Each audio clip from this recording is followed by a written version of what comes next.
नमस्ते दोस्तों, कैसे हैं आप लोग।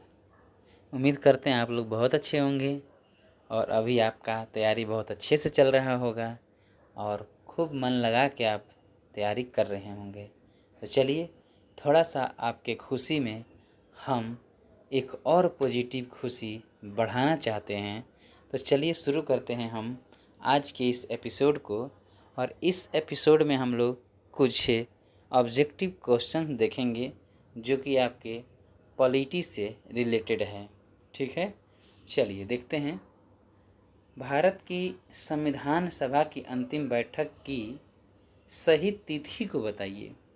तो ध्यान दीजिएगा, भारत की संविधान सभा की अंतिम बैठक, आपको ये पता होना चाहिए कि भारत के संविधान सभा में कुल कितने बैठक हुए। तो सबसे पहले देखिए, पहला जो बैठक हुआ था वो 9 दिसंबर 1946 को हुआ था। ठीक है, और अंतिम यानी कि 12वां बैठक, आपको पता होना चाहिए कि संविधान सभा में कुल बैठकों की संख्या 12 हुई थी और अंतिम जो अधिवेशन था यानी अंतिम बैठक था वो 12वां था। ठीक है, तो ध्यान देंगे, 12वां अधिवेशन 24 जनवरी 1950 को होता है। 24 जनवरी 1950 को। देखिए, हम आपसे पहले भी बता चुके हैं कि हम लोग इसमें एक बातचीत के माध्यम से आपके साथ हम क्वेश्चन को सॉल्व कर रहे हैं। ठीक है, तो देखिए, अब आपकी राय में ये भी होना चाहिए कि 24 जनवरी 1950 को और क्या क्या हुआ था। ठीक है, क्या क्या हुआ। ठीक है, 24 जनवरी 1950 को ही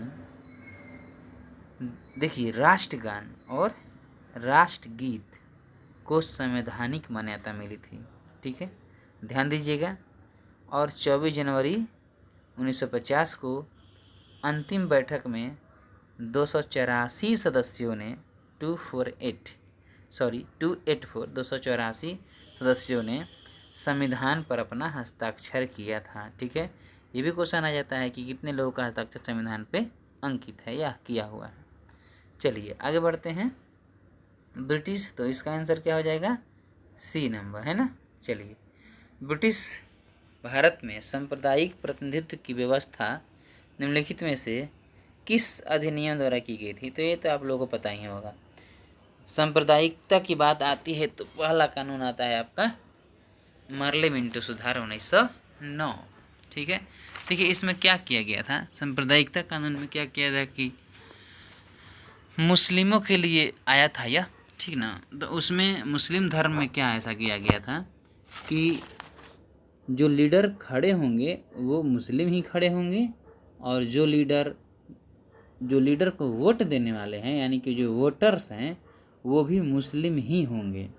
देखिए, आपके सामने एक तर्क मैं रख रहा हूँ, ऐसा तर्क रखा जाता है।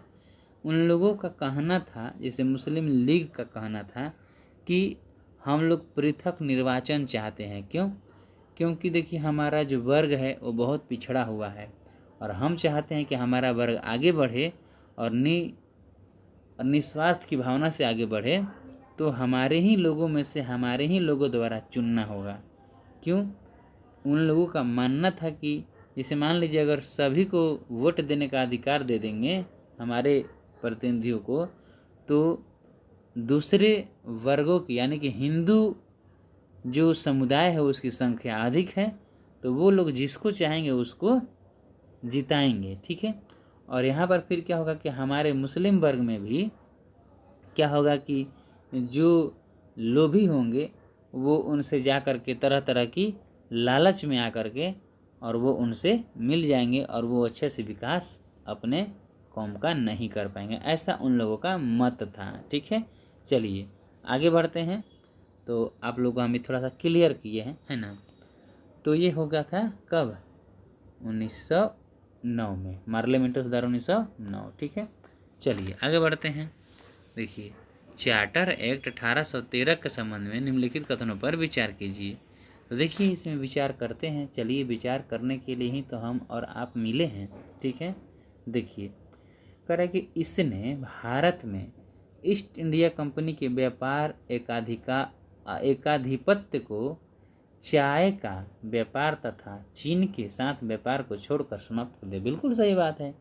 1813 में ही चीन के चाय और कंपनी के यानी ईस्ट इंडिया कंपनी के चाय और चीन के साथ व्यापार के छोड़ करके बाकी सभी अधिकार क्या कर दिए गए, समाप्त कर दिए गए कि उन लोगों का एक अधिकार नहीं रहेगा। यानी कि और भी जो कंपनियां हैं, जो लोग हैं, जो व्यापार करना चाहते हैं वो भी कर सकते थे, ऐसा अलाउ कर दिया गया। ठीक है, पहले सिर्फ और सिर्फ ब्रिटिश ईस्ट इंडिया कंपनी ही इसमें व्यापार कर सकती थी और कोई कंपनी नहीं, उनके देश के और कोई कंपनी नहीं कर सकती थी। ठीक है, चलिए आगे बढ़ते हैं।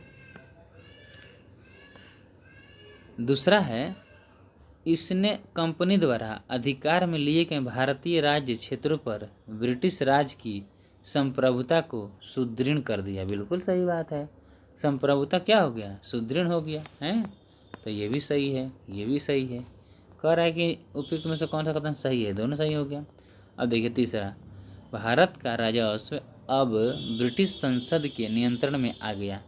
भारत का राजस्व अब ब्रिटिश संसद के नियंत्रण में आ गया, ये सही नहीं है। ठीक है, तो यहाँ क्या हो जाएगा आंसर आपका, ये हो जाएगा केवल 1 और 2। ठीक है, चलिए आगे बढ़ते हैं। अब देखिए फिर आगे बढ़ेंगे। देखिए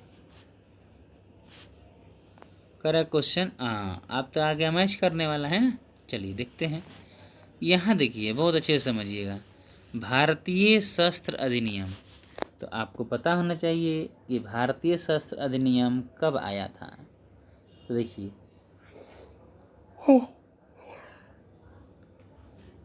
सॉरी दोस्तों, देखिए भारतीय शस्त्र अधिनियम जो है ये 1878 में आया था। और आपको विदित हो कि इस अधिनियम को लॉर्ड लिटन ने पारित किया था 1878 में।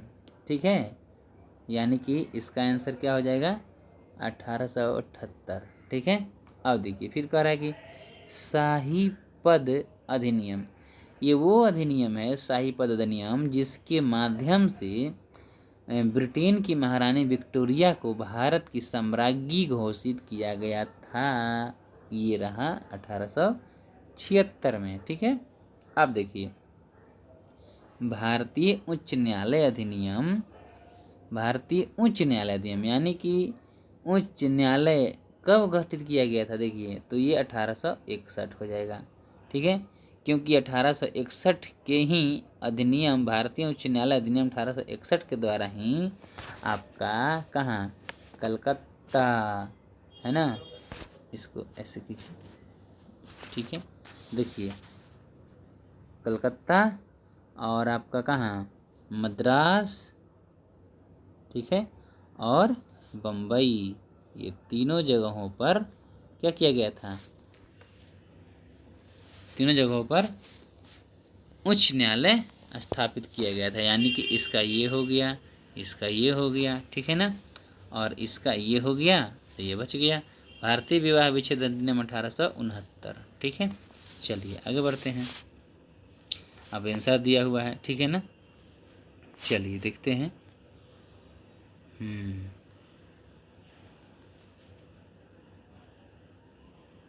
ये देखिए, यहाँ देखिए, यहाँ देखिए 90 दिया हुआ है, 90 दिया हुआ है, 90 के बाद 86 दिया हुआ है।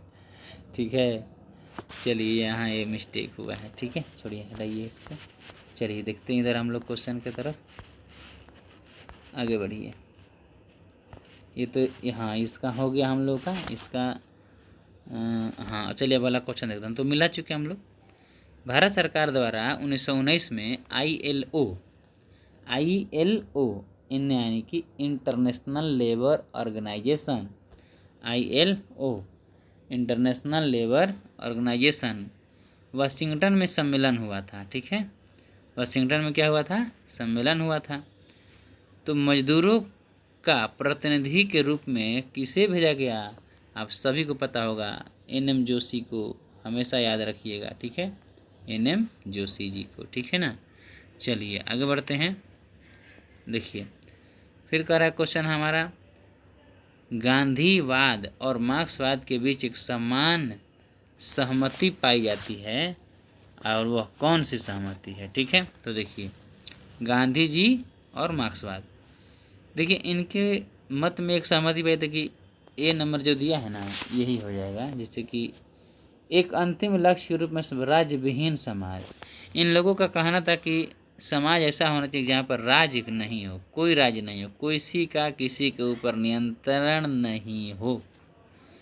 ठीक है, कोई नियंत्रण नहीं हो भाई, आप लोग अपना अपना जीवन में जो करना है कीजिए। ठीक है, कोई नियंत्रण नहीं हो। ठीक है, चलिए आगे बढ़ते हैं। देखिए निम्नलिखित कथनों पर विचार कीजिए आ गया। ठीक है, तो देखिए पहला क्या है, 1919 के मॉन्टेग्यू चेम्सफोर्ड सुधारों में 21 वर्ष से अधिक आयु की सभी महिलाओं के लिए मताधिकार की संस्तुति की गई थी।